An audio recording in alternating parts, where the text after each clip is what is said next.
This is why I have to bring up again, and we've mentioned him many times, Albert Pike, 33-degree Mason, the author of Morals and Dogma. But all in all, guess what? An admitted Luciferian, born 1809. In the late 1800s, he wrote a book called Morals and Dogma. In Morals and Dogma, in the late 1800s, he made a letter highlighting the Masonic agenda to usher in Lucifer as the true God of this world that the most people are in the earth who are worshiping secretly without knowing. Right? And it so happened he's a 33-degree Mason. And it so happened that when you look at the secrets of the times, and when you sum it up, Elder Shapat, with the what? With the Gnostic calendar, 2033 would be the consummation. Okay? That means if all things is still in line with the Enoch and Gnostic calendar, 2033 would be the end of the Masonic Luciferian timeline. Now, oh yeah, folks, we're going in right now. In the letter, it tells us what their plans would be. Right? Their plans would be, according to their 33-degree Mason, who so happened to have a statue around the corner from the White House and wasn't an elected official, mind you, but still honored as one. The First World War. This war to be battled out so as to enable the Illuminati to overthrow the powers of the Tsar in Russia and turn Russia into a strong fortress of atheistic communism. So this was before all of that. They said this was the plan for Russia. What have Russia become? The difference stirred up the agent tour of the Illuminati between German and British empires were to be used to foment this First World War. Then when the war has ended, communism was built up and used to destroy other governments and to weaken religions. See? Because what? The religions resist immorality. In order for them to bring forth Lucifer, they must do what? Destabilize the world by making what? Making people immoral to do away with the resistance, which is what? The laws of God and the fear of God. And if so, this happened. It was the World War I, right? Then check this out. The first war must be brought about in order to permit the Illuminati to overthrow the power of the Tsar. Check out the second one. The second war must be fomented by taking advantage of the differences between the fascists and the political Zionists. This war must be brought about so that Nazism, Germany, anyone, Hitler, anyone, it seems like they knew about this would happen before there was any such man born on the earth as Hitler. This war must be brought about so that Nazism is destroyed and the political Zionism be strong enough to institute sovereign state of Israel in Palestine. So in the late 1800s, they had a plan through the Second War to have a people go into Israel, into Palestine, to make what? A state of Israel out of their own people. See this?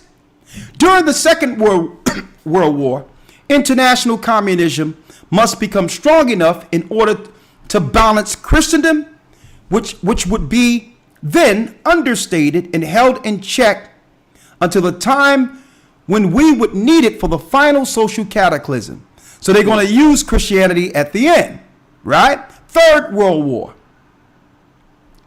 The Third War must be fomented by taking advantage of the differences caused by the agent of the Illuminati between the political Zionists and the leaders of the Islamic world. War on terror, anyone? The war must be conducted in such a way that Islam and political Zionism mutually destroy each other. Meanwhile, the other nations, once more divided of these issues, will be constrained to fight the point of complete physical, moral, spiritual, and economical exhaustion. And that's where we're at.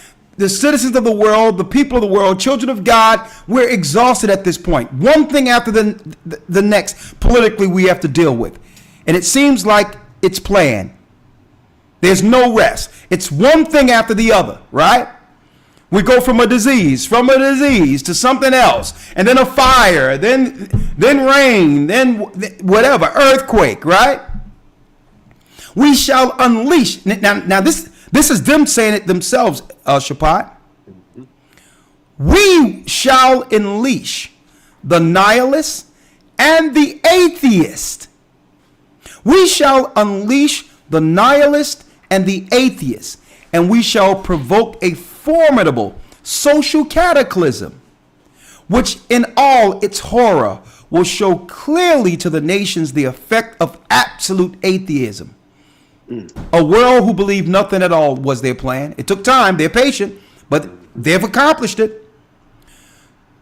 It says of absolute atheism, origin of savagery, and of the most bloody turmoil. Then everywhere, listen and listen good, the citizens obliged to defend themselves against the world minority of revolutionaries will exterminate those destroyers of civilization, and the multitude disillusioned with Christianity, because people are going to claim Christians aren't any different than anyone else.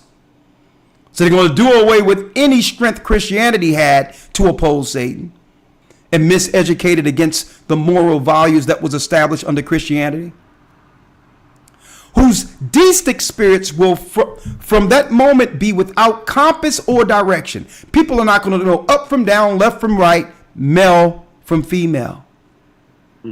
Anxious for an ideal, but without knowing where to render adoration, will receive the true light through the universal manifestation of the pure doctrine of Lucifer, brought finally out in the public view.